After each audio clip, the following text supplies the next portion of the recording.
Mon fils m'a bloqué à l'entrée de l'hôpital après 15 heures de route. Il a dit quelque chose qui allait bouleverser leur vie. Maman, pourquoi es-tu là? Ma femme ne veut pas de toi. 4 jours plus tard, l'hôpital m'a appelé pour une facture de livraison de $2300. C'est à ce moment-là que j'ai souri pour la première fois depuis la naissance de mon petit-fils. Laissez-moi vous raconter comment tout a mené à ce parfait moment de revanche. 3 semaines auparavant, ma belle-fille Rachel m'avait appelé. Elle était si enthousiaste au téléphone. Maman Linda, le bébé peut arriver d'un jour à l'autre. On aimerait vraiment que tu sois là à sa naissance. Tu vas être une grand-mère formidable. J'aurais dû me méfier quand elle a commencé à m'appeler Maman Linda, au lieu de simplement Linda.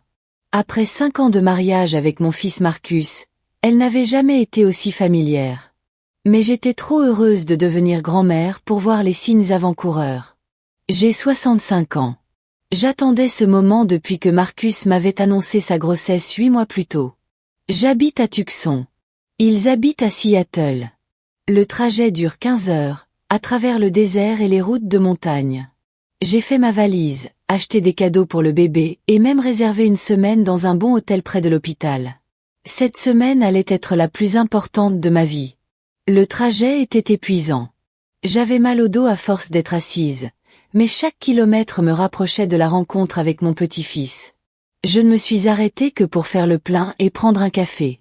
J'ai appelé Marcus 2 fois pour avoir des nouvelles. À chaque fois, c'est Rachel qui a répondu. Elle était adorable, me disant de conduire prudemment et qu'ils étaient impatients de me voir.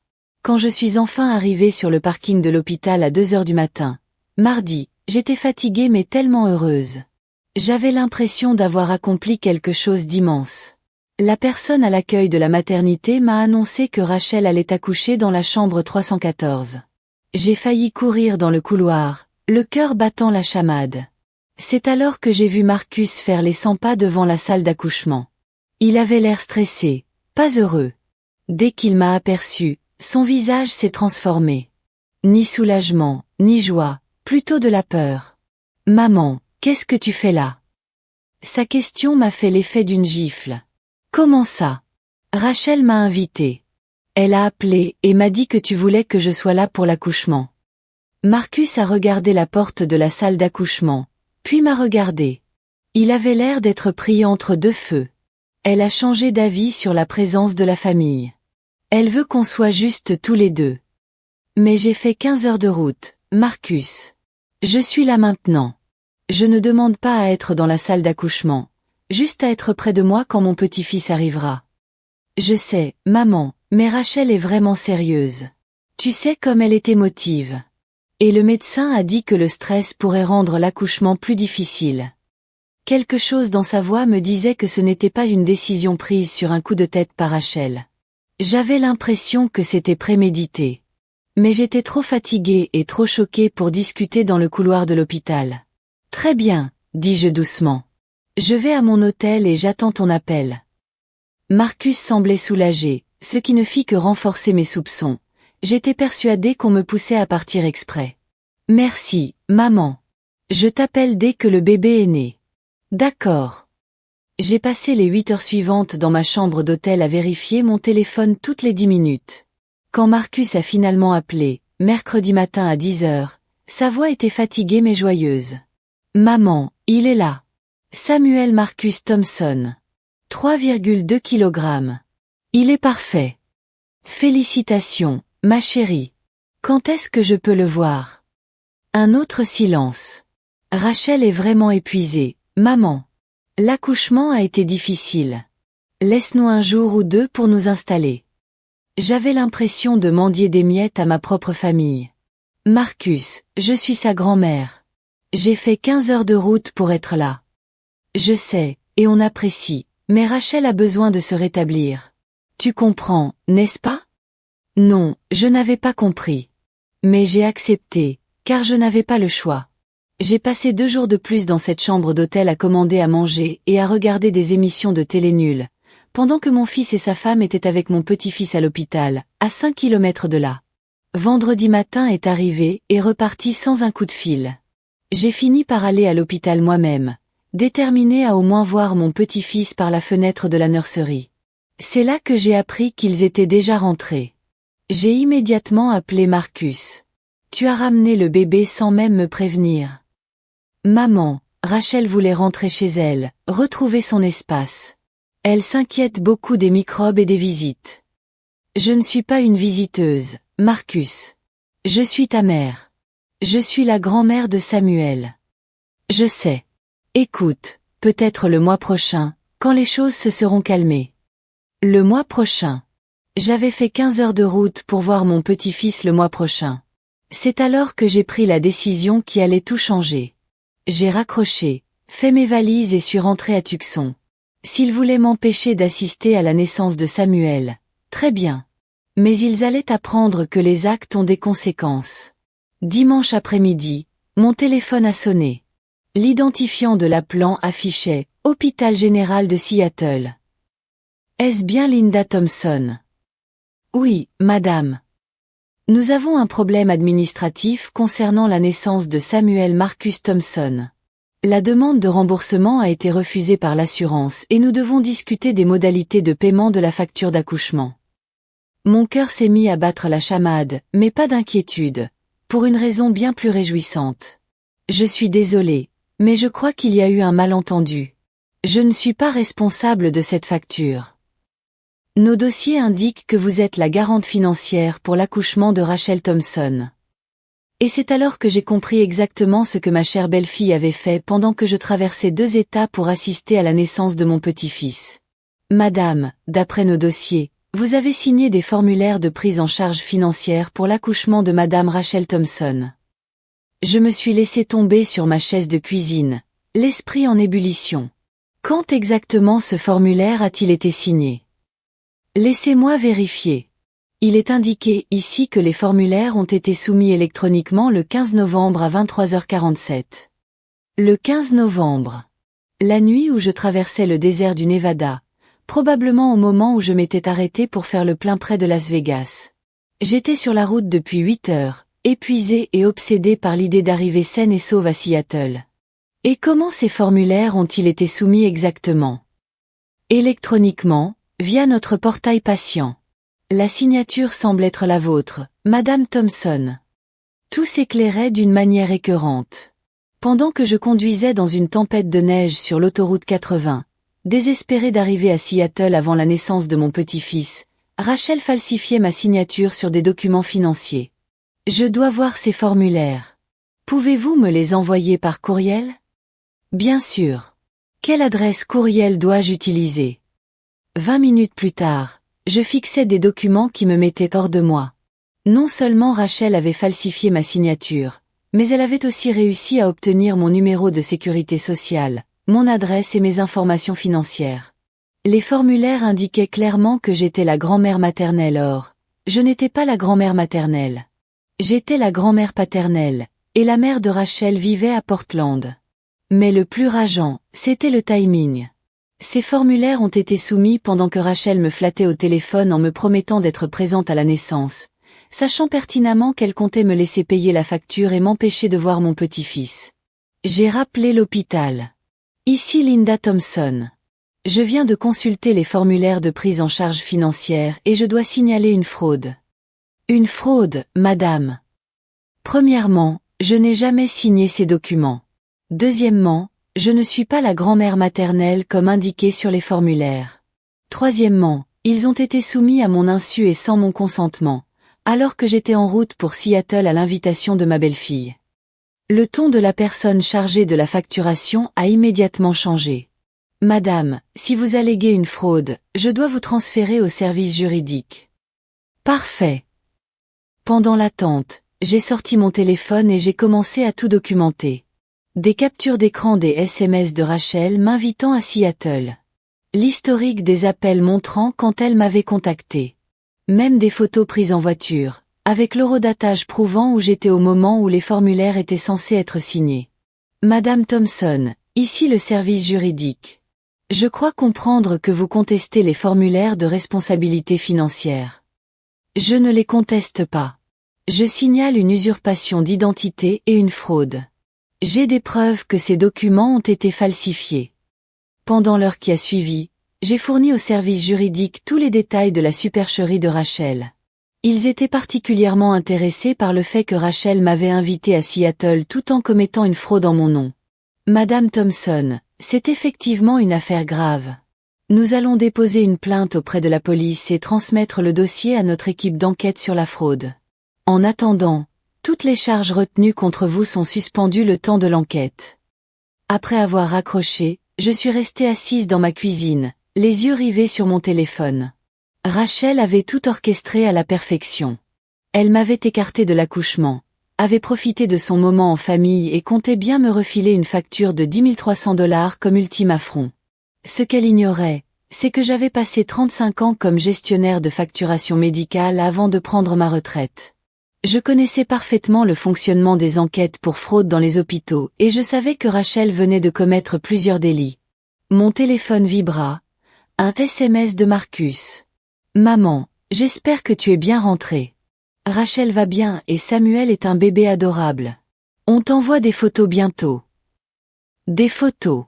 Après m'avoir empêché d'assister à la naissance et avoir falsifié des documents financiers à mon nom, il pensait que des photos arrangeraient les choses.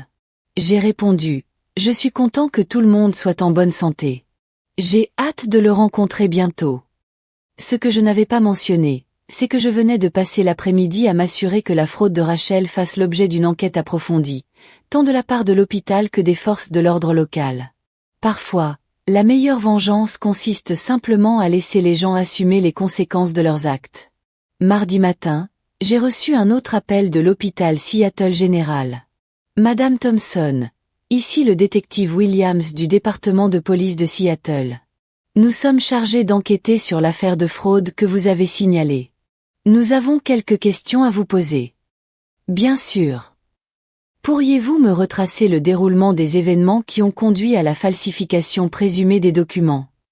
Pendant les 45 minutes qui ont suivi, j'ai fourni au détective Williams un récit détaillé de tout ce qui s'était passé. L'invitation de Rachel, les 15 heures de route, le refus d'admission à l'hôpital, l'interdiction de voir mon petit-fils qui s'en est suivi, et enfin la découverte des formulaires de responsabilité financière falsifiés.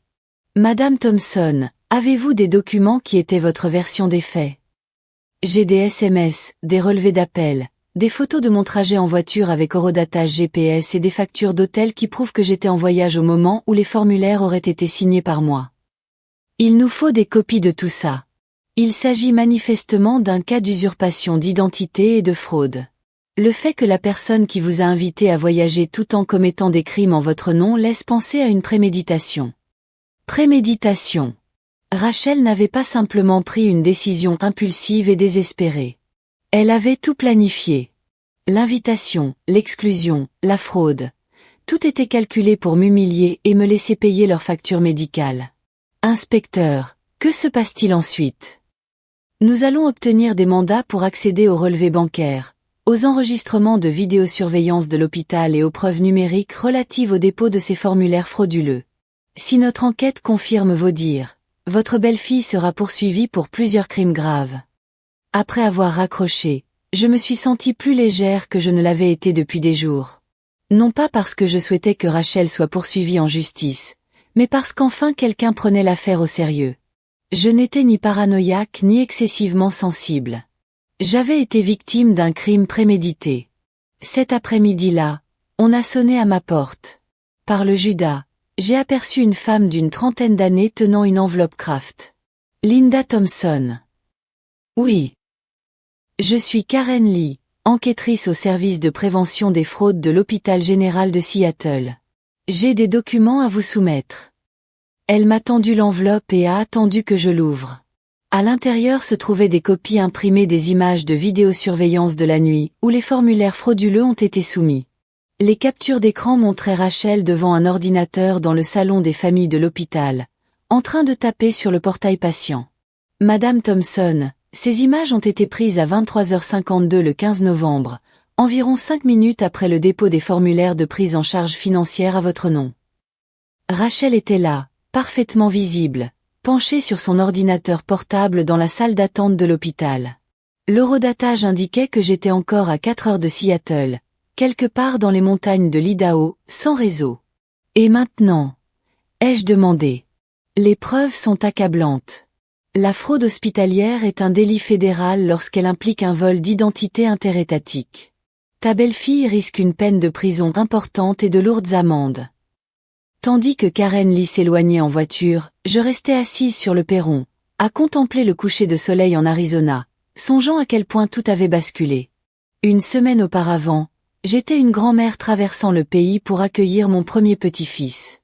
À présent, j'étais victime d'un vol d'identité et ma belle-fille était poursuivie au niveau fédéral. Mon téléphone a sonné. Le nom de Marcus s'est affiché. Maman, qu'est-ce que tu as encore fait? La voix de Marcus tremblait de colère, mais j'ai perçu autre chose. De la peur. Bonjour à toi aussi, Marcus. Je vais bien. Merci de t'en soucier. Arrête de jouer avec moi. La police est arrivée chez nous ce matin avec un mandat. Rachel a été arrêtée pour fraude. Ils ont dit que tu avais porté plainte. Je me suis affalée dans mon fauteuil sur la véranda, observant un géocoucou traverser mon jardin. Je n'ai pas porté plainte, Marcus. J'ai simplement signalé un vol d'identité quand l'hôpital m'a appelé pour me demander comment je comptais régler la facture de l'accouchement de Rachel. Silence à l'autre bout du fil. Puis, doucement, quelle facture? Les 10 300 $ pour la naissance de Samuel, que ta femme m'a refilé pendant que vous jouiez à la famille heureuse sans moi. C'est impossible. Notre assurance a tout pris en charge. Pauvre Marcus. Toujours aussi naïf au sujet de la femme qu'il avait épousée. Ton assurance a refusé, mon chéri. C'est pour ça que l'hôpital m'a appelé. Apparemment, Rachel m'a rendu responsable financièrement de son accouchement pendant que je traversais l'Idaho pour voir mon petit-fils, que je n'ai finalement pas pu voir. Un long silence s'installa. J'entendais presque les pièces du puzzle s'assembler dans sa tête. Maman, il doit y avoir une explication. Rachel ne ferait pas une chose pareille. Ah bon? La même femme qui m'a invité à faire 15 heures de route pour l'accouchement, et qui t'a ensuite fait refuser l'entrée de l'hôpital? La même femme qui ignore tous mes appels depuis une semaine?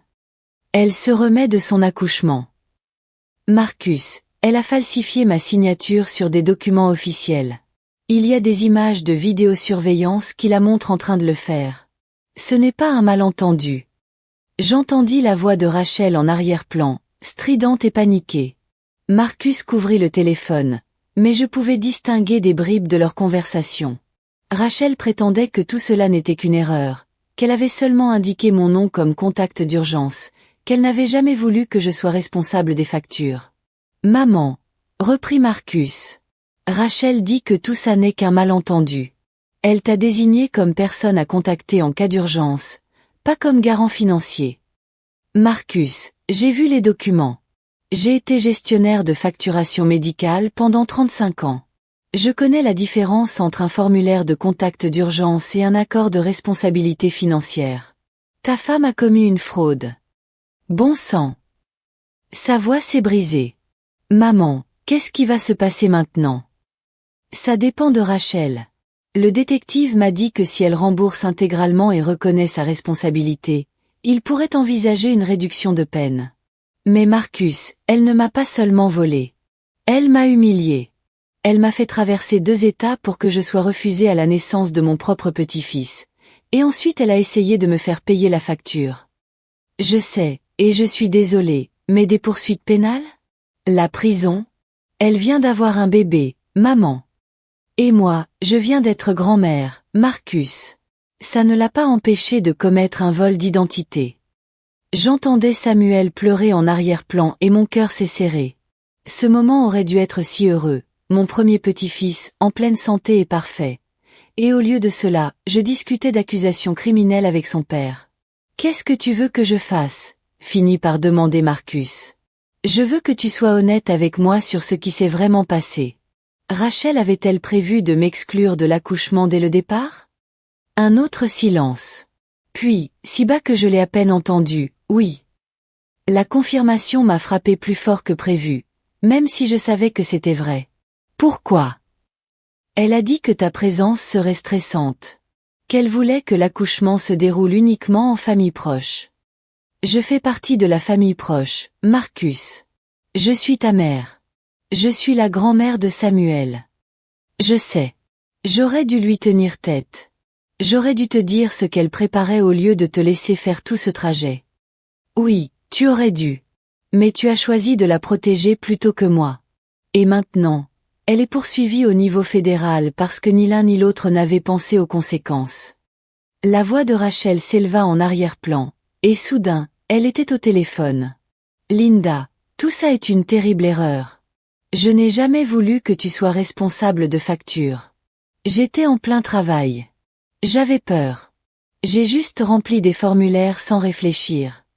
Rachel, tu as envoyé ces formulaires à minuit, tout en m'envoyant des SMS pour me dire que j'étais impatiente de te voir.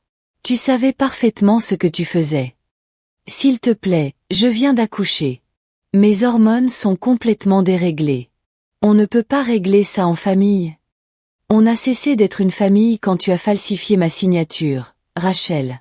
On a cessé d'être une famille quand tu m'as exclu de la naissance de mon petit-fils après m'avoir fait faire 15 heures de route. Maintenant, on est juste deux personnes dans des camps opposés d'une enquête criminelle. Tu ne peux pas nous faire ça. Et Samuel? Tu veux qu'il grandisse sans sa mère? La manipulation était sidérante. Après tout ce qu'elle avait fait, Rachel essayait de me faire passer pour la méchante parce que j'avais dénoncé ses crimes. Je veux que Samuel grandisse avec des parents honnêtes. Malheureusement, ça semble être trop demandé. Linda, s'il te plaît. Je paierai la facture d'hôpital. Je ferai tout ce que tu voudras. Abandonne juste les poursuites. Je ne peux pas abandonner les poursuites que je n'ai pas engagées, Rachel. C'est l'hôpital qui a porté plainte lorsqu'il a découvert la fraude. La police poursuit l'affaire parce que tu as commis plusieurs crimes. Ce n'est plus une question de ce que je veux. Marcus a rappelé. Maman, l'avocat de Rachel dit que si tu ne coopères pas avec le procureur, les charges seront probablement abandonnées. Et que me demandes-tu de faire exactement, Marcus? Ne témoigne pas. Ne fournis aucune preuve. Laisse tomber toute cette histoire. J'ai fermé les yeux et repensé à toutes ces années où j'avais soutenu Marcus. Les frais de scolarité que j'avais aidé à payer, l'acompte de son premier appartement, la voiture pour laquelle j'avais cautionné son crédit alors qu'il avait des difficultés financières, les innombrables fois où j'avais fait passer ses besoins avant les miens. Marcus, ta femme a usurpé son identité. Elle a escroqué un hôpital. Elle m'a empêché d'assister à la naissance de mon petit-fils après m'avoir manipulé pour que je traverse le pays. Et maintenant, tu veux que je l'aide à échapper aux conséquences de tout ça? C'est de la famille, maman. Non, Marcus. La famille ne fait pas ce que Rachel m'a fait. La famille ne s'humilie pas mutuellement pour ensuite commettre des crimes et effacer ses traces. Alors c'est décidé. Tu vas envoyer la mère de Samuel en prison. Je dirai la vérité quand on me posera la question. Le reste dépendra d'un juge et d'un jury. J'ai raccroché et je suis resté assis dans la pénombre du soir, à écouter les coyotes hurler au loin. Mon téléphone s'est remis à sonner aussitôt, mais je l'ai éteint. Demain, j'avais rendez-vous avec l'agent du FBI chargé de l'affaire, et je pressentais que les choses allaient se compliquer sérieusement. Car ce que je n'avais pas dit à Marcus, c'est que l'enquête avait mis au jour autre chose. La fraude de Rachel ne se limitait pas à la naissance de mon petit-fils. Les agents avaient trouvé des preuves de stratagèmes similaires impliquant au moins 3 autres membres de la famille au cours des 2 dernières années. Rachel Thompson n'était pas simplement une jeune mère qui avait fait quelques mauvais choix. C'était une escroc en série, et mon cas n'était que la partie émergée de l'iceberg. L'agent du FBI Michel Park avait ce calme et ce professionnalisme sans doute acquis après des années d'enquête sur des crimes financiers. Elle était assise en face de moi dans mon salon. Un épais dossier posé sur la table basse entre nous. Madame Thompson, je dois vous préparer à ce que nous avons découvert lors de notre enquête sur les activités de Rachel Thompson. Je m'attendais à cette conversation depuis l'appel de Marcus la veille. Sa voix, désespérée et acculée, me laissait penser que cette histoire était plus complexe qu'une simple facture d'hôpital frauduleuse. C'est grave. L'agent Park ouvrit son dossier. Au cours des 36 derniers mois, Rachel Thompson a commis des usurpations d'identité et des fraudes à l'encontre d'au moins 6 membres de sa famille, répartis dans 4 États. Le montant total dérobé dépasse 47 000 $. J'ai eu un choc. 6 personnes.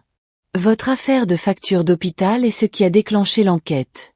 En commençant nos investigations, nous avons découvert que Rachel obtenait des informations personnelles auprès de membres de sa famille et les utilisait pour ouvrir des cartes de crédit, contracter de petits prêts et soumettre des demandes d'indemnisation frauduleuses.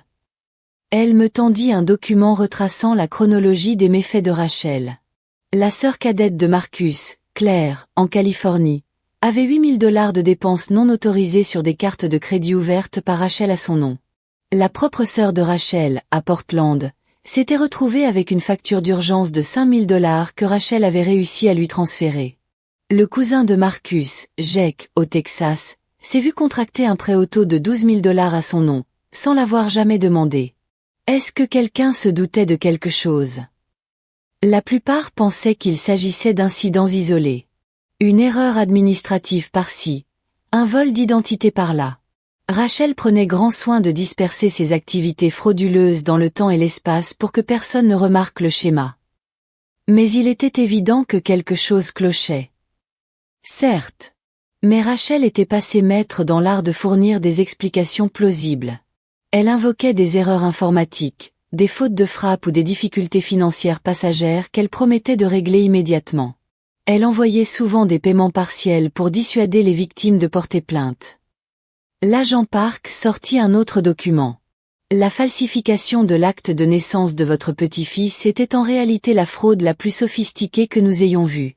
Elle n'a pas seulement volé vos informations financières. Elle a inventé toute une histoire de votre lien de parenté avec l'enfant pour justifier votre responsabilité financière.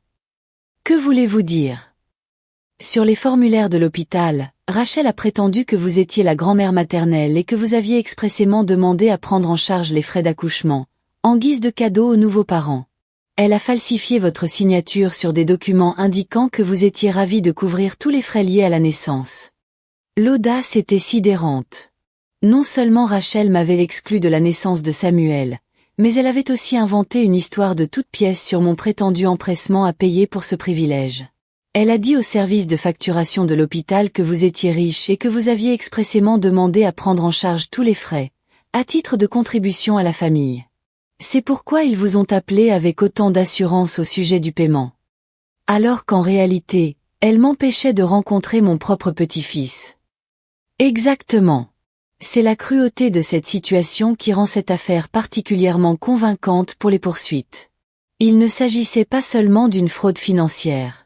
C'était une manipulation psychologique visant à maximiser les dégâts émotionnels tout en générant un profit financier pour l'auteur. L'agent Park a refermé le dossier et m'a regardé droit dans les yeux. Madame Thompson, il faut que vous compreniez quelque chose. Les crimes de Rachel n'étaient pas des décisions impulsives prises sous le coup du stress. Il s'agissait d'un comportement calculé, étalé sur des années. Elle a volé des membres de la famille qui lui faisaient confiance, a détruit des relations et n'a montré aucun remords jusqu'à ce qu'elle soit prise. Que va-t-il se passer maintenant? Elle est poursuivie au niveau fédéral et risque une peine de 15 à 20 ans de prison. Les accusations d'usurpation d'identité au niveau de l'État pourraient ajouter 5 à 10 ans. Avec 6 victimes réparties dans plusieurs États et un mode opératoire sophistiqué, c'est une affaire très grave. Mon téléphone n'arrêtait pas de sonner depuis ce matin. Marcus appelait toutes les heures. La mère de Rachel appelait de Portland. Même la sœur de Marcus, Claire, appelait de Californie. Je n'avais répondu à aucun appel. Agent Park, puis-je vous poser une question? Comment Rachel a-t-elle obtenu toutes ces informations personnelles sur les membres de la famille? Principalement grâce aux réseaux sociaux. Elle était très active dans les groupes Facebook familiaux, publiant des messages d'anniversaire, des célébrations d'anniversaire de mariage. Les gens y publient leur date de naissance, le nom complet de leurs enfants, la date de leur anniversaire de mariage. Rachel a collecté toutes ces informations et les a utilisées pour répondre aux questions de sécurité lors de l'ouverture de compte. Elle a exploité nos propres liens familiaux contre nous. C'est plus courant qu'on ne le pense. Les membres de la famille ont souvent accès aux informations personnelles nécessaires à la fraude financière, et ce sont généralement les dernières personnes auxquelles on pense. Après le départ de l'agent Park, je suis restée assise dans ma cuisine, les yeux rivés sur mon téléphone. 23 appels manqués, 15 SMS, tous de membres de ma famille qui voulaient soudainement me parler du « malentendu » de Rachel concernant la facture d'hôpital. J'ai décidé d'appeler Claire en premier. Elle avait toujours été ma préférée parmi les frères et sœurs de Marcus, et j'étais curieuse de connaître son point de vue sur les méfaits de Rachel. Tante Linda, merci mon Dieu que tu es rappelée. Marcus m'a raconté ce qui se passe avec Rachel et les factures d'hôpital. C'est complètement dingue. Claire, l'agent Park m'a dit que Rachel t'avait volé aussi. 8 000 $ en fraude à la carte bancaire. Silence. Puis, comment le sais-tu? Parce que nous sommes tous victimes de la même personne, ma chérie. Qu'est-ce qu'elle t'a dit quand c'est arrivé? Elle a dit que c'était une erreur, qu'elle avait accidentellement utilisé mes informations au lieu des siennes pour faire sa demande de carte. Elle était mortifiée et a promis de tout régler. Elle a même fait des paiements pendant quelques mois, mais elle n'a jamais tout remboursé. Non. Et quand j'ai essayé d'en savoir plus, elle s'est mise sur la défensive et a dit que j'essayais de détruire sa famille à cause d'une erreur administrative. Marcus a pris son parti. Il a dit que j'étais vindicative. Claire, ce n'était pas une erreur administrative. C'était un vol d'identité, et ce n'était pas un cas isolé. J'ai passé les 30 minutes suivantes à expliquer à Claire l'existence des 6 victimes, le mode opératoire de la fraude et la sophistication des crimes de Rachel. À la fin de l'appel, Claire pleurait. Je me sens tellement bête. J'aurais dû le signaler immédiatement au lieu de croire à ses mensonges. Tu faisais confiance à ta famille. Ce n'est pas de la bêtise. C'est normal. Qu'est-ce que tu vas faire? Je vais témoigner de la vérité sur ce qui m'est arrivé. Rachel a fait ses choix. Maintenant, elle doit en assumer les conséquences. Ce soir-là, Marcus s'est présenté à ma porte. Il avait mauvaise mine, mal rasé, épuisé, serrant Samuel contre lui comme un bouclier. Maman, il faut qu'on parle. J'ai regardé mon petit-fils pour la première fois, et mon cœur a fondu. Il était parfait, tout petit et paisible, endormi contre la poitrine de son père.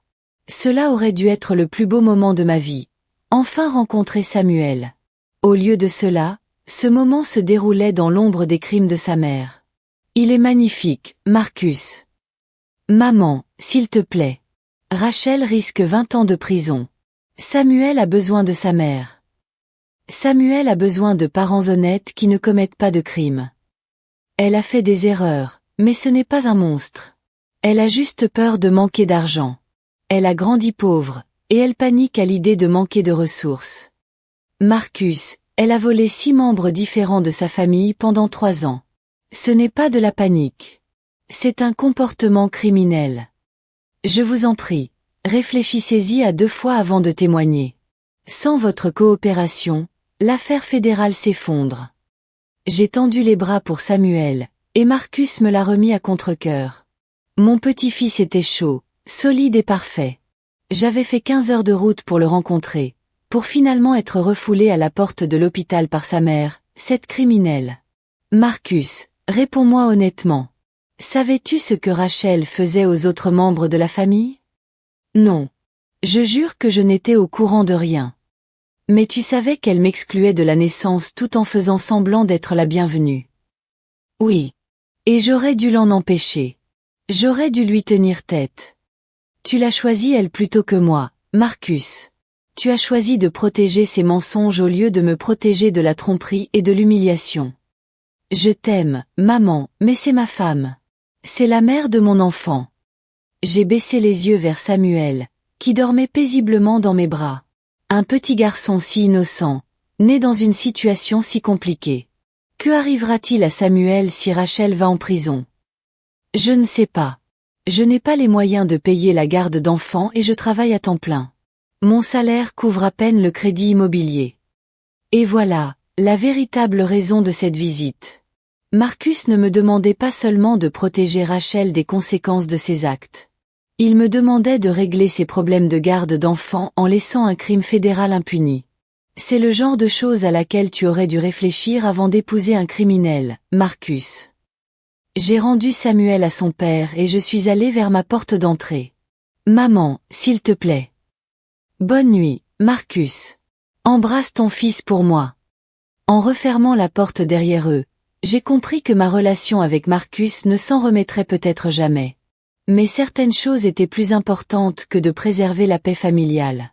Certaines choses valaient la peine de se battre, même seule. Les marches du palais de justice étaient glissantes de rosée matinale tandis que je marchais vers le bâtiment fédéral du centre-ville de Phoenix.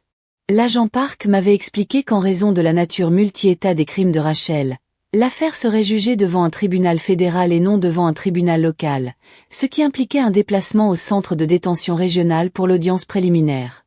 L'audience préliminaire de Rachel était prévue à 9 heures. Je n'étais pas obligé d'être présent, les témoins ne seraient appelés qu'au procès, mais je voulais voir son visage lorsque l'ensemble de ses crimes serait lu à haute voix en audience publique. La salle d'audience était presque vide. Seuls les avocats, le personnel du tribunal, quelques membres de la famille et moi, assis au dernier rang. Rachel était assise à la table de la défense, vêtue d'une combinaison orange, les mains menottées. Elle paraissait petite et effrayée, bien loin de la femme sûre d'elle qui m'avait manipulée pour que je fasse 15 heures de route juste pour m'humilier. Marcus était assis au premier rang, tenant Samuel dans ses bras, flanqué des parents de Rachel, venus spécialement de Portland. Aucun d'eux ne m'a adressé la parole, bien que j'ai vu les épaules de Marcus se tendre à mon entrée dans la salle. Les États-Unis contre Rachel Marie Thompson, annonça le greffier. Dossier numéro 2024 CR 1847. La procureure fédérale Jennifer Wilson se leva, un dossier d'une épaisseur démesurée pour celle que je considérais simplement comme ma belle-fille manipulatrice à la main. Votre honneur, l'accusé est inculpé de 6 chefs d'usurpation d'identité, 4 chefs de fraude par voie électronique, 3 chefs de fraude postale et un chef de complot en vue de commettre une fraude interétatique.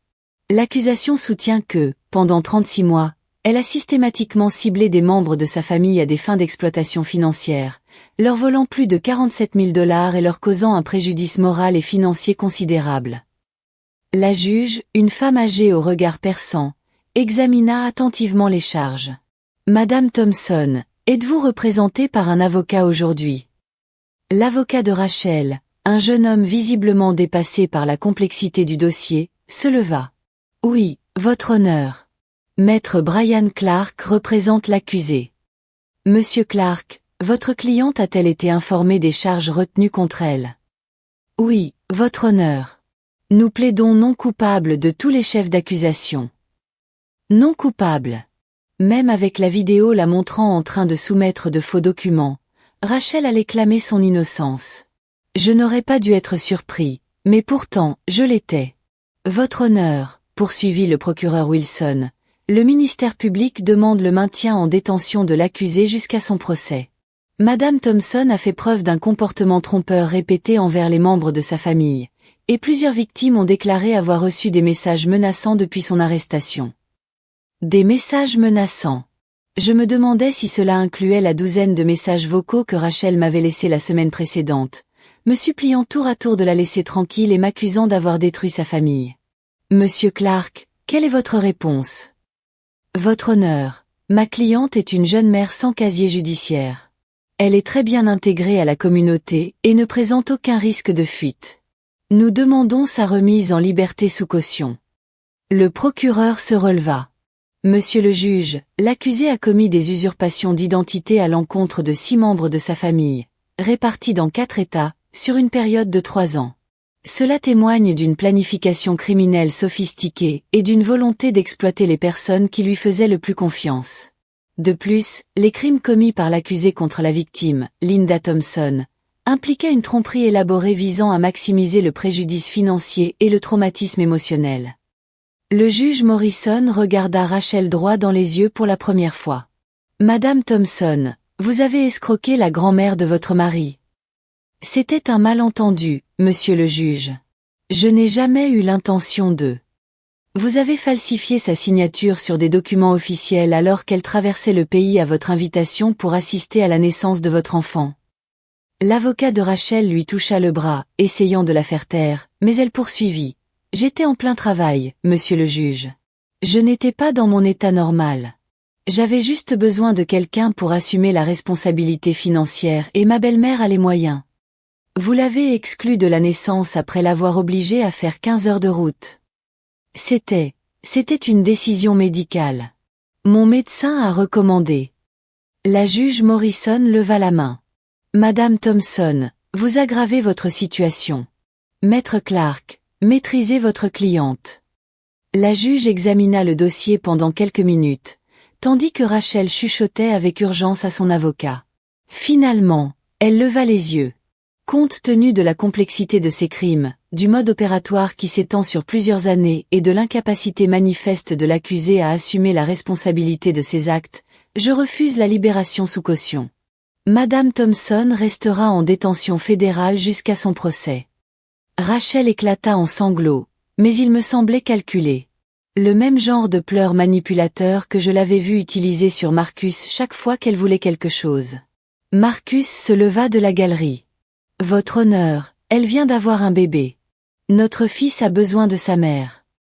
Monsieur, veuillez vous rasseoir. Ce n'est pas le moment de s'emporter. Mais votre honneur. Monsieur Thompson, asseyez-vous immédiatement ou je vous condamnerai pour outrage au tribunal. » Marcus se laissa retomber sur son siège, serrant Samuel plus fort contre lui. La mère de Rachel pleurait à chaudes larmes. Son père, impassible, fixait sa fille comme s'il la voyait clairement pour la première fois. Alors que les huissiers emmenaient Rachel, elle se tourna vers moi et me regarda droit dans les yeux. Un instant, je perçus dans son regard quelque chose qui n'était ni manipulation ni apitoiement. C'était de la haine pure. Après l'audience, je sortis du tribunal et m'assis sur un banc de l'autre côté de la rue, observant la famille de Marcus sortir. Ils restèrent plusieurs minutes sur les marches, probablement en train de se disputer sur la suite des événements. Finalement, les parents de Rachel montèrent dans leur voiture et partirent sans dire au revoir à Marcus ni à Samuel. Mon téléphone vibra. Un SMS d'un numéro inconnu. « J'espère que tu es fier de toi. Tu as détruit la vie de ma fille. » Apparemment, c'était la mère de Rachel. J'ai supprimé le message sans répondre. Un autre SMS est arrivé immédiatement après. « Samuel grandira sans sa mère à cause de ta vengeance. » J'ai éteint mon téléphone et je suis rentré chez moi en voiture, songeant à la vengeance. Était-ce de la vengeance que de dénoncer les crimes dont j'avais été victime ? Était-ce de la vengeance que de refuser d'aider les criminels à échapper aux conséquences de leurs actes ? Ou était-ce de la vengeance que d'inviter ma belle-mère à faire 15 heures de route pour la naissance de son petit-fils, de l'empêcher d'entrer à l'hôpital, de falsifier sa signature sur des documents financiers, puis de tenter de la faire taire lorsqu'elle a découvert la fraude ?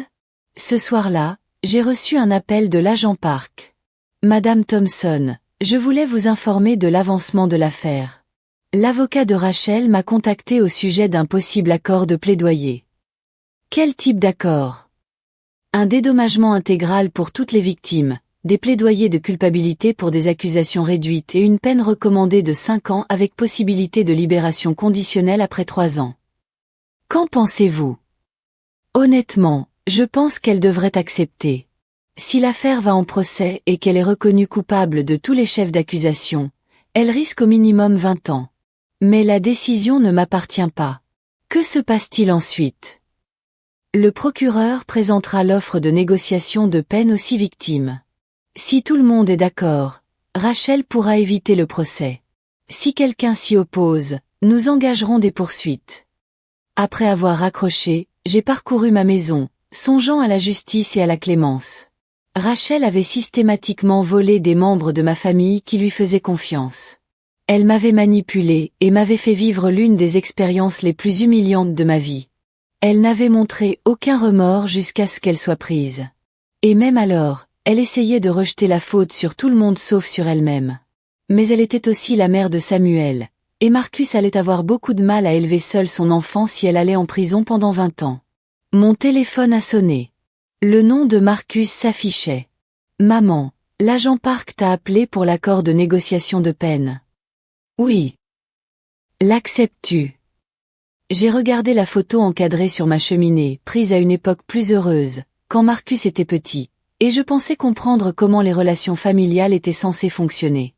J'ai besoin de temps pour y réfléchir, Marcus. Maman, s'il te plaît. 5 ans, c'est déjà long. Samuel sera à la maternelle quand elle sortira. Ta femme a commis des crimes fédéraux contre 6 personnes, Marcus. 3 ans. Ça me paraît une peine bien légère pour une telle trahison. Mais il n'y a pas que Rachel. Il y a Samuel. Il y a notre famille. Marcus, Notre famille a cessé d'exister le jour où Rachel a décidé d'usurper mon identité. Ce qu'il nous reste aujourd'hui n'est que le résultat de ses choix. J'ai raccroché et je me suis assis dans le silence de ma maison, réfléchissant à ce que devrait être la justice pour une femme qui avait utilisé l'amour familial comme une arme contre ceux qui lui faisaient le plus confiance. La date limite pour répondre à l'offre de négociation de peine était vendredi. J'avais 3 jours pour décider si Rachel Thompson méritait la clémence ou la justice. Et je découvrais que parfois, la plus grande preuve d'amour qu'on puisse offrir à quelqu'un, c'est de refuser de le soustraire aux conséquences de ses actes. J'ai refusé l'accord de plaidoyer vendredi matin, et dès vendredi après-midi, l'avocat de Rachel m'appelait personnellement pour négocier. C'est là que j'ai su que j'avais fait le bon choix. Madame Thompson, ici Brian Clark, l'avocat de Rachel. Je comprends que l'accord de plaidoyer proposé vous préoccupe. J'étais dans mon jardin, en train d'enlever les fleurs fanées de mes rosiers et de profiter du soleil de l'Arizona. Monsieur Clark, je suis préoccupé par le fait que votre cliente commette des crimes fédéraux contre ma famille. Je comprends votre point de vue, mais je pense que vous devriez prendre en compte l'impact d'un long procès sur votre petit-fils. L'attention médiatique, le stress familial. Ah, voilà. La tentative de me rendre responsable des conséquences des choix de Rachel. Monsieur Clark, le bien-être de mon petit-fils aurait dû être la priorité de Rachel avant qu'elle ne décide de devenir une criminelle endurcie. Madame Thompson, je crois avoir des informations susceptibles de modifier votre point de vue sur cette affaire. Un détail dans son ton m'arrêta net. Quel genre d'informations? Pourrions-nous nous rencontrer en personne? Il y a des complications dans cette affaire que le procureur ne vous a peut-être pas communiquées. 2 heures plus tard, j'étais assise en face de Brian Clark dans son bureau du centre-ville de Phoenix. Il semblait nerveux, ajustant sans cesse sa cravate et évitant mon regard. Madame Thompson, ce que je vais vous dire relève du secret professionnel, Rachel m'ayant autorisé à vous le révéler dans l'espoir de trouver une solution. Je vous écoute. Les crimes de Rachel n'étaient pas entièrement de son propre chef. Elle était contrainte. J'ai failli rire. Contrainte? Par qui? Son ex-mari. Rachel était mariée avant de rencontrer Marcus, à un homme nommé Aaron Webb. Leur divorce a été compliqué. Clark sortit un dossier. Aaron Webb est un escroc professionnel, connu pour ses fraudes financières sophistiquées. Il a formé Rachel aux techniques d'usurpation d'identité et l'a forcée à s'en prendre à sa nouvelle famille après son remariage. Forcé comment? Par chantage. Aaron possède des informations compromettantes sur le passé de Rachel, susceptibles de détruire son mariage avec Marcus et ses relations avec votre famille. Je fixai Clark, essayant de comprendre cette histoire absurde. Rachel a donc commis des crimes fédéraux contre 6 membres de sa famille parce que son ex-mari Y a obligé. En gros, oui. Elle a envoyé à Aaron la moitié de tout ce qu'elle a volé pour l'empêcher de révéler ses secrets. Quels secrets? Clark hésita. Rachel a un casier judiciaire, antérieur à sa rencontre avec Marcus. Usurpation d'identité, fraude, et plusieurs autres chefs d'accusation. Elle a purgé 18 mois de prison dans l'Oregon avant de déménager dans l'État de Washington et de se reconstruire une vie. J'avais l'impression que la pièce tournait. Marcus n'est au courant de rien. Personne ne le sait. Rachel a changé de nom, a déménagé et s'est forgé une toute nouvelle identité lorsqu'elle a rencontré Marcus. Aaron a découvert sa nouvelle vie et l'exploite depuis. Je me suis adossée à ma chaise, l'esprit en ébullition. Si c'était vrai, cela signifiait que Rachel n'était pas simplement une jeune mère désespérée ayant fait de mauvais choix. C'était une criminelle endurcie, avec un long passé de fraude, qui avait menti sur toute son identité pour épouser mon fils. Monsieur Clark, pourquoi me dites-vous cela? Parce que Rachel est terrifiée à l'idée que, si l'affaire va en procès, Aaron se manifeste comme témoin et révèle tout. Elle a plus peur que Marcus découvre son passé que d'aller en prison. Et vous pensez que ces informations devraient me rendre plus compatissant envers elle? Je pense que cela explique ses choix. Rachel n'est pas la criminelle de génie que décrit le procureur. Elle est elle-même une victime. Je me suis levée et j'ai pris mon sac. Monsieur Clark, si je comprends bien, votre cliente est une criminelle récidiviste qui a menti sur son identité, a épousé mon fils sous de faux prétextes et a commis des crimes contre sa famille tout en étant victime de chantage de la part de son ex-mari, lui aussi criminel. Et vous pensez que cela la rend plus sympathique? Madame Thompson. Ces informations ne font que confirmer que Rachel est une criminelle plus sophistiquée que je ne le pensais, et que mon fils vit avec une parfaite inconnue depuis 5 ans. S'il vous plaît, réfléchissez un instant. J'envisage d'appeler Marcus immédiatement pour le prévenir qu'il est marié à une criminelle récidiviste. Clark s'est levé brusquement. Madame Thompson, cela violerait le secret professionnel. Je vous ai confié ces informations en toute confidentialité. Vous espériez que je les partagerais en espérant que j'aurais pitié de votre cliente. Au lieu de cela, vous m'avez convaincu qu'elle est encore plus dangereuse que je ne le pensais. Je me suis dirigé vers la porte, puis j'ai fait demi-tour. Monsieur Clark, lors du procès, assurez-vous que le procureur soit au courant pour Aaron Webb. Si Rachel a envoyé de l'argent volé à un criminel notoire, c'est un autre crime fédéral. Madame Thompson, je vous en prie. Bonjour, monsieur Clark. Je suis rentré chez moi, hébété. Rachel n'était pas seulement ma belle-fille qui avait fait de mauvais choix. C'était une criminelle endurcie qui avait infiltré ma famille sous de faux prétextes.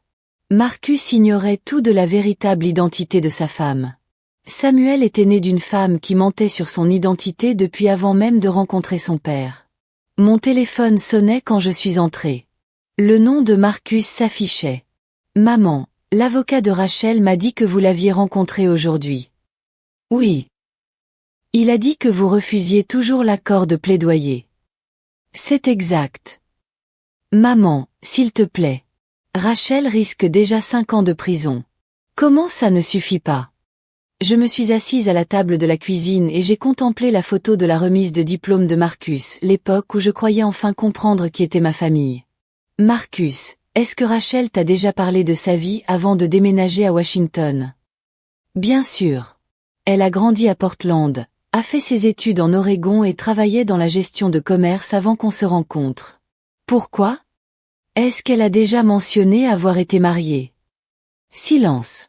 Puis, de quoi tu parles? Est-ce qu'elle a déjà mentionné avoir un casier judiciaire? Maman, qu'est-ce qui se passe? Marcus, je pense que tu devrais t'asseoir. Tu devrais peut-être demander à quelqu'un de garder Samuel pendant qu'on parle. Alors que je m'apprêtais à détruire l'image que mon fils avait de sa femme et de la mère de son enfant, j'ai réalisé que les méfaits de Rachel à mon égard n'étaient que le début.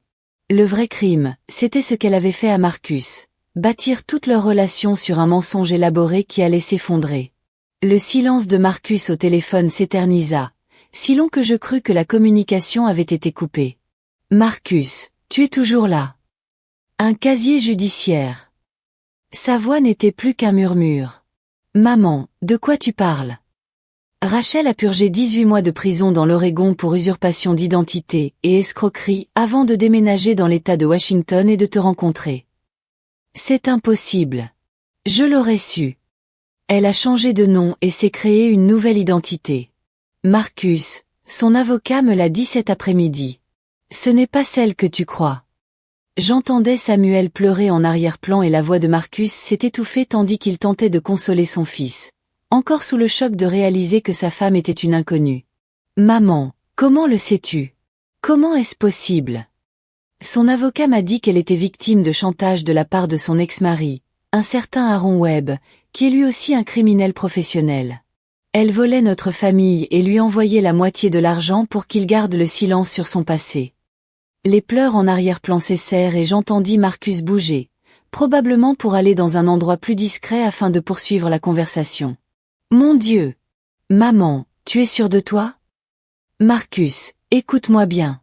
Rachel te ment sur toute la ligne depuis le jour où vous vous êtes rencontrés. Son passé, sa situation familiale, les raisons de son déménagement à Washington, tout. Mais j'ai rencontré ses parents. J'ai parlé à sa sœur. Ah bon? Où as-tu rencontré des gens qu'elle t'a présentés comme ses parents et sa sœur? Un long silence. J'avais l'impression que le monde de Marcus s'écroulait autour de lui. Maman, qu'est-ce que je suis censée faire avec ces informations? Tu dois te protéger, toi et Samuel. Si Rachel vit sous une fausse identité, Cela pourrait avoir des conséquences financières, des problèmes juridiques, des problèmes d'immigration. Des problèmes d'immigration. Marcus, tu ne sais pas qui elle est vraiment. Tu n'imagines pas les autres secrets qu'elle cache. Je dois la confronter. Elle est détenue par les autorités fédérales. Marcus, tu ne peux pas débarquer comme ça et exiger des explications. Alors je dois engager mon propre avocat. Je dois découvrir sur quoi d'autre elle a menti. C'est sans doute une bonne idée. Maman, si tout cela est vrai, si elle a menti sur toute la ligne, alors Samuel et moi sommes tous les deux victimes de sa supercherie. Oui, vous l'êtes. Elle m'a rendu complice en t'empêchant d'assister à la naissance de Samuel. Elle m'a forcé à choisir entre ma femme et ma mère alors que j'aurais dû vous protéger tous les deux de ces mensonges. Marcus, tu ne pouvais pas le savoir. Mais j'aurais dû me poser des questions quand elle a insisté pour que tu ne sois pas à l'hôpital. Quand elle trouvait sans cesse des excuses pour justifier ton absence.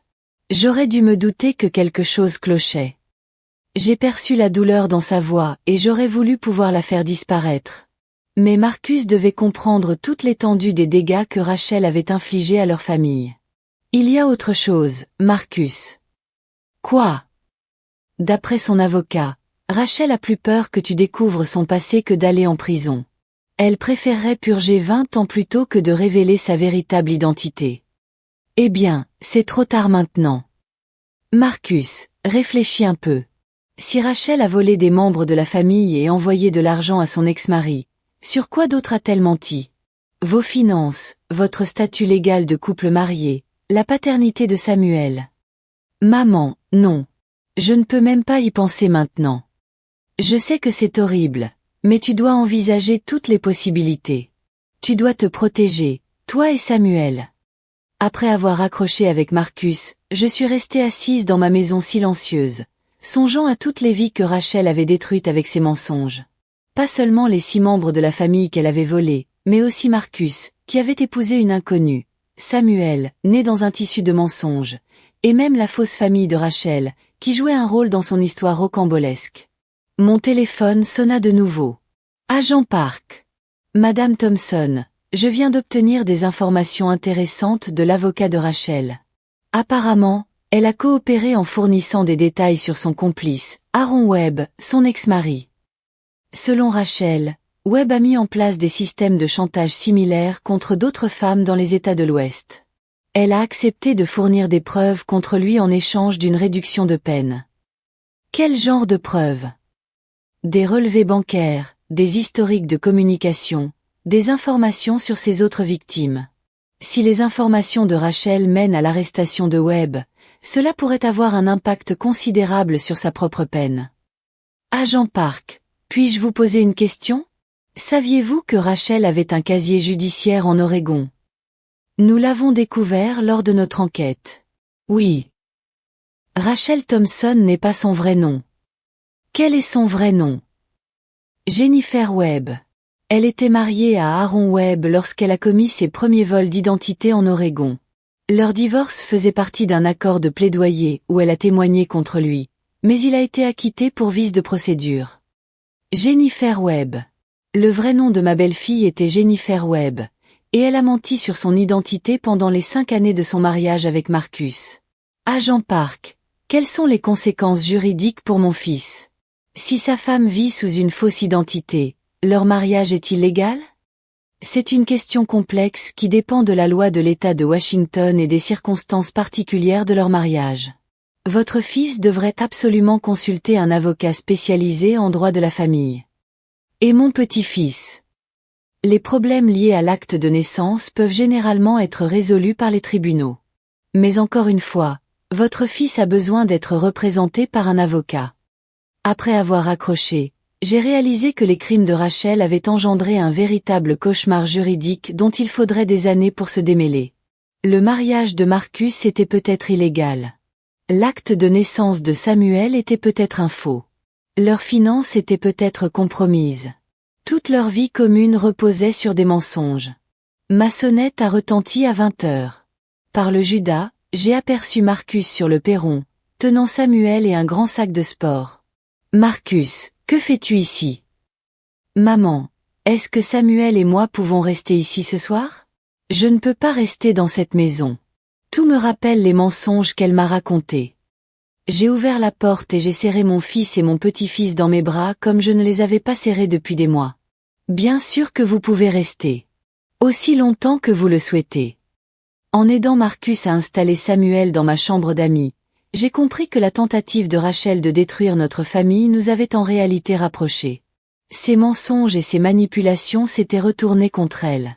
Mais je savais aussi que le pire était à venir. Car si Jennifer Webb avait vécu sous une fausse identité pendant 5 ans, d'autres secrets restaient probablement à découvrir. Et certains de ces secrets pourraient être suffisamment dangereux pour menacer la sécurité de mon fils et de mon petit-fils. Le procès de Jennifer Webb, également connu sous le nom de Rachel Thompson, commença un lundi matin froid de février. Le tribunal fédéral de Phoenix était plus animé que je ne l'avais imaginé. Des fourgons de presse étaient stationnés à l'extérieur et des journalistes interrogeaient quiconque était disposé à parler de l'affaire. L'agent Park m'avait prévenu que l'affaire de Rachel avait attiré l'attention des médias en raison de la sophistication de son usurpation d'identité et du fait qu'elle avait fait des victimes parmi les siens. Les affaires de fraude familiale font toujours la une des journaux, m'avait-elle expliqué. Les gens veulent comprendre comment on peut trahir ceux en qui on a le plus confiance. Marcus et moi sommes arrivés ensemble, laissant Samuel chez ma voisine, Madame Patterson. Marcus logeait chez moi depuis 3 semaines et nous avions pris nos marques. Il se levait tôt pour donner le biberon à Samuel pendant que je préparais le café. On prenait le petit déjeuner ensemble et on discutait de la stratégie à adopter au tribunal. Puis on prenait la voiture pour aller en ville. « Tu es prêt ?» demanda Marcus tandis que nous montions les marches du palais de justice. « Et toi ?» Je n'arrive toujours pas à croire que j'étais mariée à quelqu'un dont j'ignorais même le vrai nom. L'avocat de Marcus avait confirmé que son mariage avec Jennifer Webb était légalement valide, malgré sa fausse identité. Mais la trahison émotionnelle était dévastatrice. Il avait également appris que Jennifer avait menti sur son travail, ses études et même sur ses relations avec sa prétendue famille à Portland. Maman, je repense sans cesse à toutes les fois où elle a parlé de son enfance, de ses parents, de ses études. Tout était mensonge. Absolument tout. Marcus, tu ne pouvais pas le savoir. C'était une menteuse professionnelle. À l'intérieur de la salle d'audience, j'ai été surprise par la foule. Outre les 6 familles de victimes, il y avait des journalistes, des représentants des forces de l'ordre et ce qui semblait être d'autres victimes potentielles qui s'étaient manifestées depuis l'arrestation de Jennifer. Jennifer était assise à la table de la défense, vêtue d'une robe bleue classique, les cheveux simplement tirés en arrière en une queue de cheval. Elle ne ressemblait en rien à la femme sûre d'elle qui avait manipulé notre famille pendant des années. Elle paraissait petite, abattue et bien plus âgée que ses 32 ans. Levez-vous tous pour l'honorable juge Patricia Morrison. Au début du procès, la procureure Jennifer Wilson a dressé un portrait de Jennifer Webb encore plus troublant que je ne l'avais imaginé. L'avocat de Jennifer, Brian Clark, a tenté de présenter sa cliente comme une victime des circonstances. Jennifer Webb a commis des erreurs, de graves erreurs, mais elle a agi sous l'emprise de la peur et du désespoir. Son ex-mari, Aaron Webb, est un dangereux criminel qui a menacé sa sécurité et l'a forcé à commettre des actes criminels par le chantage et l'intimidation. Mais lorsque Wilson a contre-interrogé Jennifer le lendemain, son récit de victime s'est complètement effondré. Mademoiselle Webb, vous avez témoigné qu'Aaron Webb vous a forcé à voler la famille de votre mari. Est-ce exact? Oui. Il a menacé de révéler mon passé à Marcus si je ne lui envoyais pas d'argent. Mais vous voliez déjà des membres de votre famille avant qu'Aaron Webb ne vous contacte, n'est-ce pas? Jennifer a hésité. Je ne comprends pas. Je fais référence à la fraude à la carte de crédit que vous avez commise contre la sœur de Marcus, Claire Thompson, en mars 2022. D'après votre propre témoignage, Aaron Webb ne vous a contacté qu'en juin 2022. Le visage de Jennifer pâlit. C'était différent. C'était une erreur. Une erreur? Vous avez ouvert 4 cartes de crédit au nom de Claire Thompson, dépensé $8 000 et n'avez effectué aucun paiement pendant 6 mois. C'était une erreur? J'allais rembourser. Tout comme vous alliez rembourser la facture d'hôpital de $2 300 que vous avez frauduleusement imputée à Linda Thompson. J'étais en plein travail. Je n'étais pas dans mon état normal. Wilson sortit un document. Mademoiselle Webb, voici la transcription de votre appel téléphonique avec Linda Thompson, 3 jours avant votre accouchement, où vous l'invitiez à venir en voiture d'Arizona à Washington pour la naissance. Aaron Webb vous a-t-il forcé à passer cet appel? Non. Aaron Webb vous a-t-il forcé à interdire l'accès à l'hôpital à Linda Thompson après qu'elle ait fait 15 heures de route pour y assister? Non.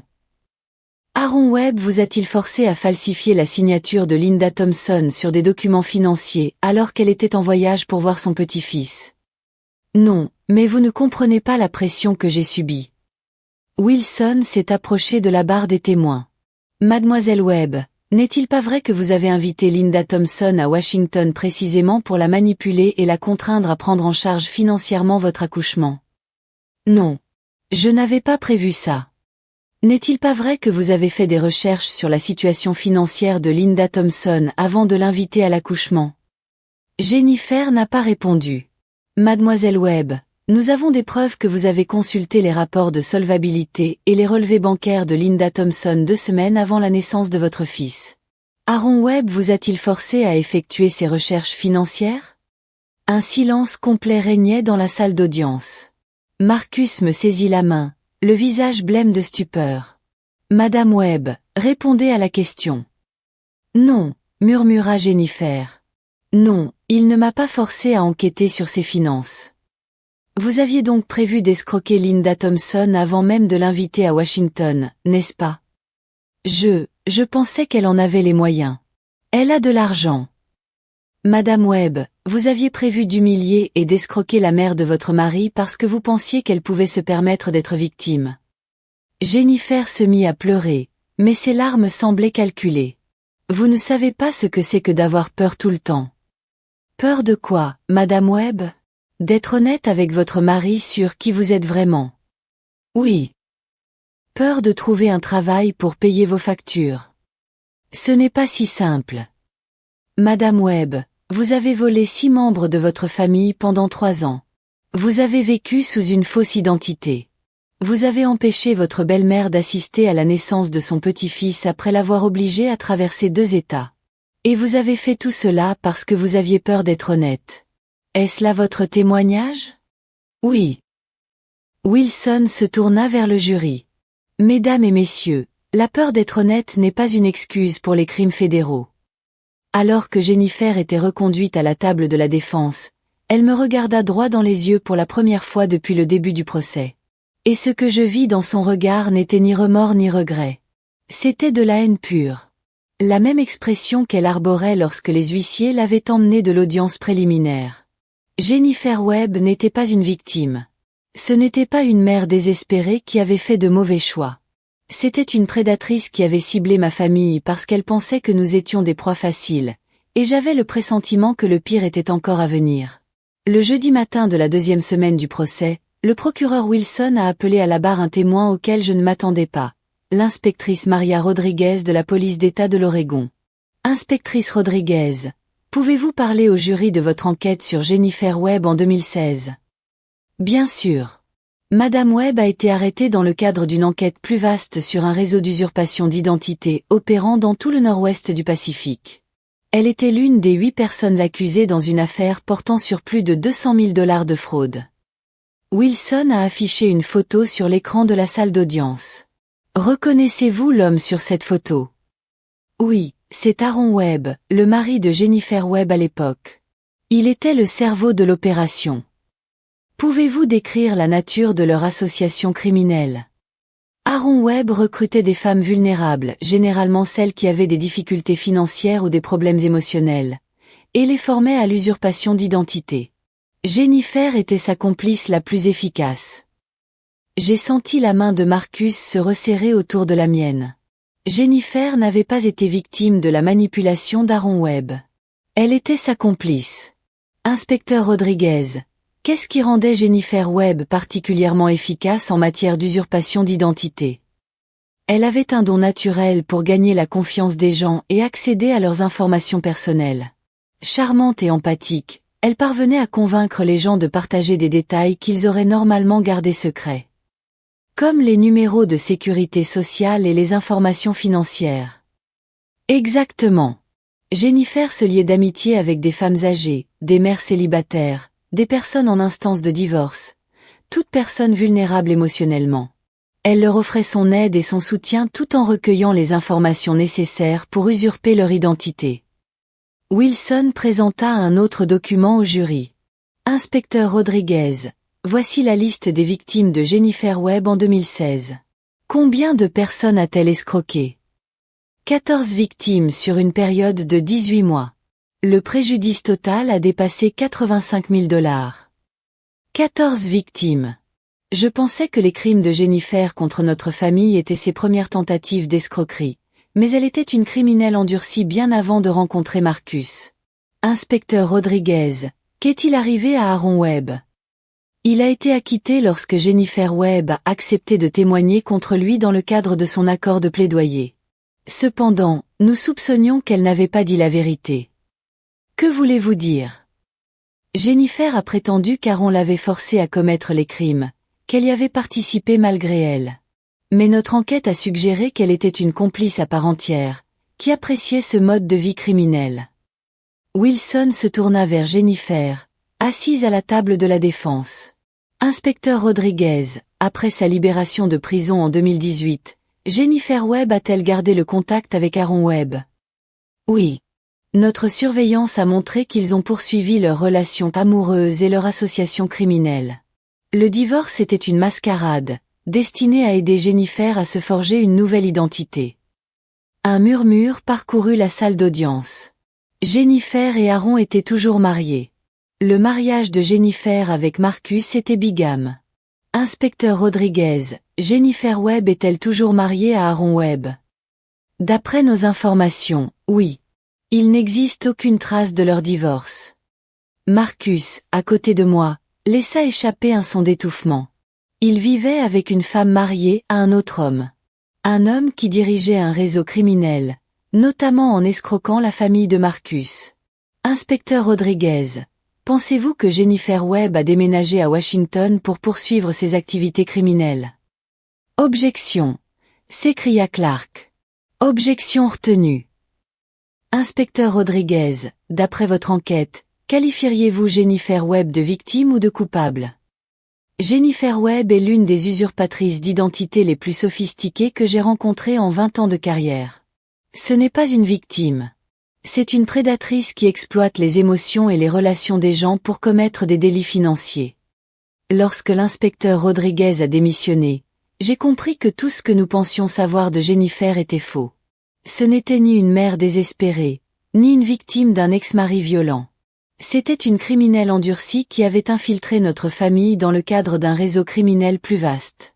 Pendant la pause déjeuner, Marcus et moi étions assis à la cafétéria du tribunal.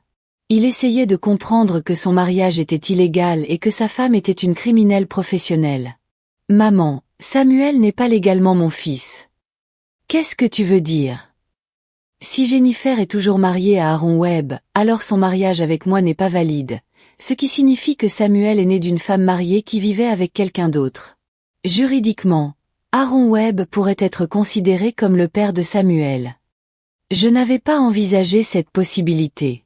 Le statut légal de Samuel était désormais remis en question à cause des mensonges de sa mère. Marcus, on va trouver une solution. Tu seras toujours le père de Samuel, quoi qu'il en soit. Mais si Aaron Webb essaie de faire valoir ses droits parentaux? Et s'il se sert de Samuel pour nous faire pression? Avant que je puisse répondre, l'agent Park s'approcha de notre table. Monsieur Thompson, Madame Thompson, je dois vous parler en privé. Nous la suivîmes jusqu'à une salle de conférence au bout du couloir. Nous avons reçu des informations inquiétantes concernant Aaron Webb. Il a été arrêté à Portland pour avoir mis en place un système similaire d'usurpation d'identité et d'escroquerie familiale. Similaire en quoi? Demandai-je. Il plaçait des complices féminines dans des relations avec des hommes riches, les incitant à collecter des informations financières et à escroquer leur famille. Marcus pâlit. Jennifer n'était pas la seule. Non. Nous avons identifié au moins 6 femmes dans 5 États différents qui travaillaient pour Aaron Webb. Elle nouait des relations avec des hommes financièrement stables, les épousait ou emménageait avec eux, puis escroquait systématiquement leurs familles et leurs amis. Agent Park, dis-je lentement, êtes-vous en train de nous dire que Jennifer a ciblé Marcus précisément parce qu'elle pensait que notre famille était riche? C'est exactement ce que je vous dis. Jennifer a fait des recherches sur votre famille pendant des mois avant de déménager à Washington. Elle connaissait la profession de Marcus, ses relations familiales et votre situation financière avant même qu'ils ne se rencontrent. Marcus se prit la tête entre les mains. Toute notre relation n'était qu'un mensonge. Elle ne m'a jamais aimé. Elle n'a jamais voulu de famille. Ce n'était qu'une opération criminelle. Marcus, poursuivit l'agent Park, il y a autre chose. Jennifer et Aaron prévoyaient de disparaître avec Samuel après sa naissance. Ils voulaient prendre votre fils et s'en servir comme moyen de pression pour extorquer de l'argent à votre famille. Extorquer de l'argent? Comment? Un enlèvement contre rançon, en somme. Ils auraient exigé une rançon pour la libération de Samuel. J'eus l'impression que le sol se dérobait sous mes pieds. Jennifer n'avait pas seulement commis un vol d'identité. Elle avait prévu d'enlever mon petit-fils et de le retenir contre rançon. Agent Park, où est Aaron Webb maintenant? Il est détenu par les autorités fédérales à Portland. Il est accusé de complot, d'usurpation d'identité, de fraude et de complot en vue d'un enlèvement. Un complot en vue d'un enlèvement. Nous avons découvert des plans détaillés pour enlever Samuel et exiger 500 000 $ de votre famille pour sa libération. Ils ont étudié vos biens, la valeur de vos propriétés, vos comptes de retraite. Ils savaient exactement combien vous pourriez payer. Marcus leva les yeux vers moi, les larmes aux yeux. Maman, ils allaient enlever Samuel et te faire payer une rançon pour ton propre petit-fils. Alors que nous nous apprêtions à retourner au tribunal pour l'audience de l'après-midi, je réalisai que les crimes de Jennifer étaient encore pires que ce que nous avions imaginé. Elle ne s'était pas contentée de nous voler de l'argent. Elle avait infiltré notre famille, planifié de détruire nos relations et au final, comptait enlever Samuel et le retenir contre rançon. Mais Jennifer Webb avait commis une erreur fatale. Elle avait sous-estimé la grand-mère qu'elle avait tenté d'humilier et d'escroquer. Il était temps pour elle de comprendre à quel point cette erreur allait lui coûter cher. Le dernier jour du procès de Jennifer Webb apporta une révélation à laquelle personne dans la salle d'audience n'était préparé, moi y compris. L'agent Park monta à la barre des témoins, l'air plus sombre que je ne l'avais jamais vu. Agent Park, pouvez-vous informer le jury des preuves recueillies dans l'appartement d'Aaron Webb à Portland? Nous avons récupéré une documentation exhaustive sur ce que M. Webb appelait des opérations d'infiltration familiale. Il s'agissait notamment de profils détaillés des familles ciblées, de recherches financières et de plans opérationnels pour chacun de ses complices. Wilson lui tendit un épais dossier. Agent Park, avez-vous trouvé des documents concernant spécifiquement la famille Thompson? Oui. Aaron Webb enquêtait sur la famille Thompson depuis plus de 2 ans avant que Jennifer ne prenne contact avec Marcus Thompson. 2 ans avant même que Jennifer ne déménage à Washington. Oui. Le plan visant la famille Thompson avait été élaboré bien avant la rencontre entre Jennifer et Marcus. Wilson se dirigea vers la table d'épreuves et prit un grand panneau d'affichage. Agent Park, que révélaient les recherches d'Aaron Webb sur la famille Thompson? Il a identifié Marcus Thompson comme une cible idéale en raison de ses revenus stables, de son manque d'expérience criminelle et de ce que Webb qualifiait de dynamique familiale exploitable. Que voulait dire Webb par dynamique familiale exploitable? L'agent Park me regarda droit dans les yeux. Webb a identifié Linda Thompson comme ce qu'il appelait une cible secondaire de grande valeur en raison de son patrimoine financier et de son attachement émotionnel à sa famille. Je fus glacé. Aaron Webb ne s'était pas contenté de faire des recherches sur Marcus. Il m'avait étudié moi en particulier, cherchant des moyens d'exploiter mon amour pour ma famille. Agent Park, quel était le but ultime de cette opération? D'après les documents de Webb, le plan consistait à ce que Jennifer tisse des liens avec Marcus, accède aux informations financières de la famille, commette une fraude systématique à l'encontre de tous les membres de la famille, puis disparaisse avec les enfants nés de cette relation. Disparaître comment? Webb avait des plans détaillés pour simuler des décès. Jennifer devait mettre en scène sa propre mort et celle de Samuel dans un accident de voiture, puis disparaître avec Webb et l'enfant. Cela leur aurait permis de toucher les assurances vie tout en gardant le contrôle de Samuel pour de futures extorsions. Le silence était total dans la salle d'audience. Jennifer avait prévu de simuler sa mort et celle de Samuel, laissant Marcus pleurer sa femme et son enfant supposément décédés, tandis qu'elle vivrait ailleurs avec Webb et Samuel. Agent Park, y avait-il des assurances vie en jeu? Oui. Jennifer avait souscrit d'importantes assurances vie pour elle et Samuel, avec Marcus comme bénéficiaire. Les primes étaient payées avec de l'argent volé aux membres de la famille. Wilson se tourna vers le jury. Donc, Jennifer Webb volait la famille Thompson pour payer des assurances vie qu'elle comptait toucher frauduleusement après avoir simulé sa propre mort et enlevé Samuel. C'est exact. Marcus tremblait à mes côtés. Jennifer n'avait pas seulement prévu de nous voler. Elle avait prévu de détruire Marcus psychologiquement en lui faisant croire que sa femme et son enfant étaient morts, tandis qu'elle vivait confortablement ailleurs avec Samuel et l'argent des assurances.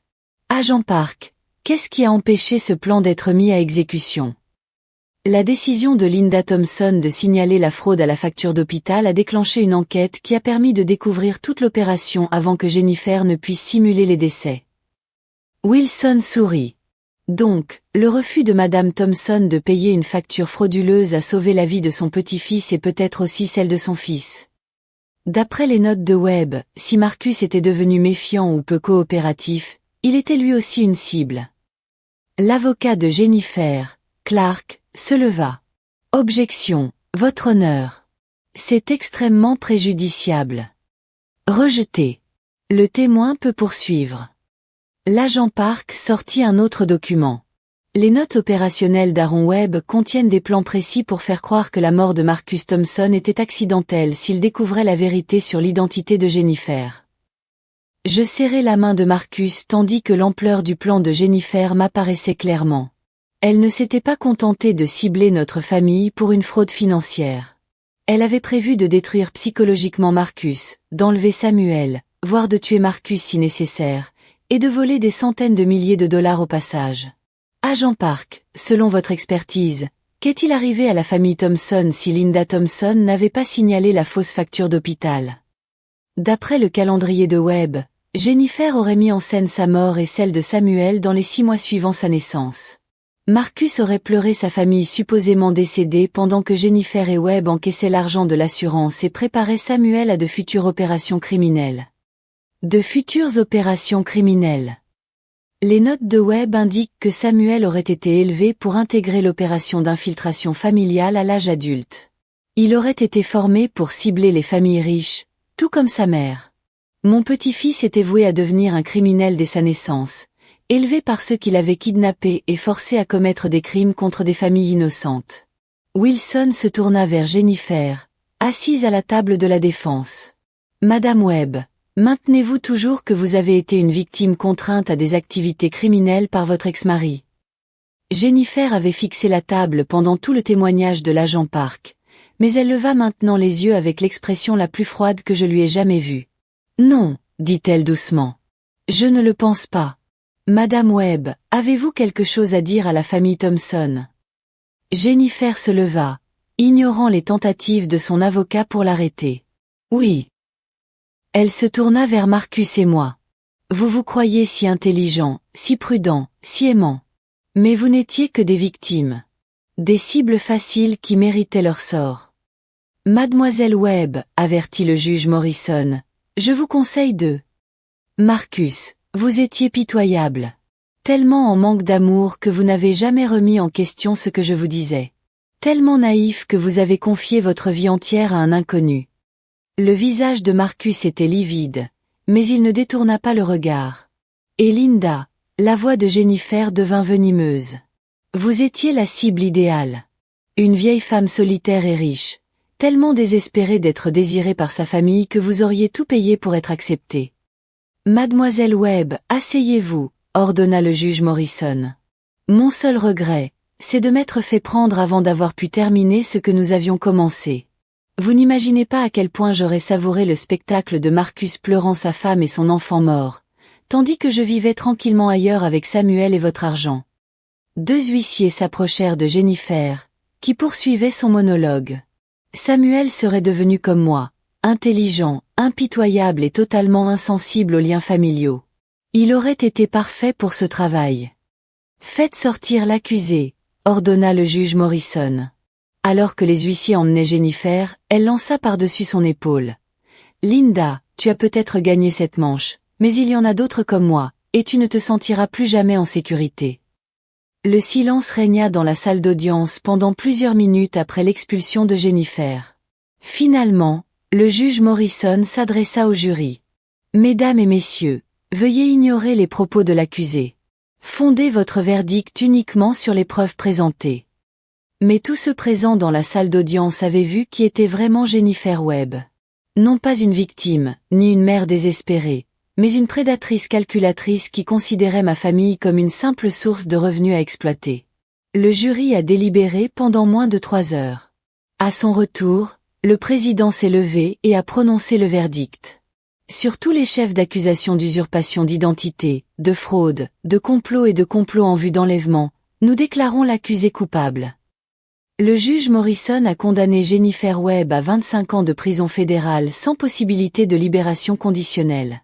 En quittant le palais de justice, Marcus serrant Samuel contre lui, j'ai compris que le plan de Jennifer s'était complètement retourné contre elle. Elle avait tenté de détruire notre famille, mais ses crimes nous avaient en réalité rapprochés, Marcus et moi, comme nous ne l'avions pas été depuis des années.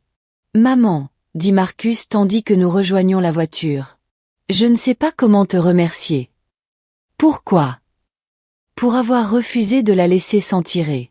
Si tu avais simplement payé la facture d'hôpital et gardé le silence, Samuel et moi serions probablement morts depuis longtemps, pendant qu'elle toucherait l'assurance. Je regardais mon petit-fils, qui dormait paisiblement dans les bras de son père, ignorant tout du plan de sa mère de l'enlever et de faire de lui un criminel. Marcus, Jennifer avait raison sur un point. Il y en a d'autres comme elle. Mais elle s'est trompée sur un autre. Lequel? Je ne me sentirai plus jamais en danger, car maintenant je sais exactement à quoi ressemblent les prédateurs, et je sais que je suis assez forte pour les combattre. Alors que nous rentrions à la maison, sous le soleil couchant de l'Arizona, Samuel gazouillant joyeusement dans son siège auto, je compris que Jennifer Webb m'avait donné quelque chose qu'elle n'avait jamais voulu me donner, la certitude que je pouvais protéger ma famille de quiconque tenterait de leur faire du mal.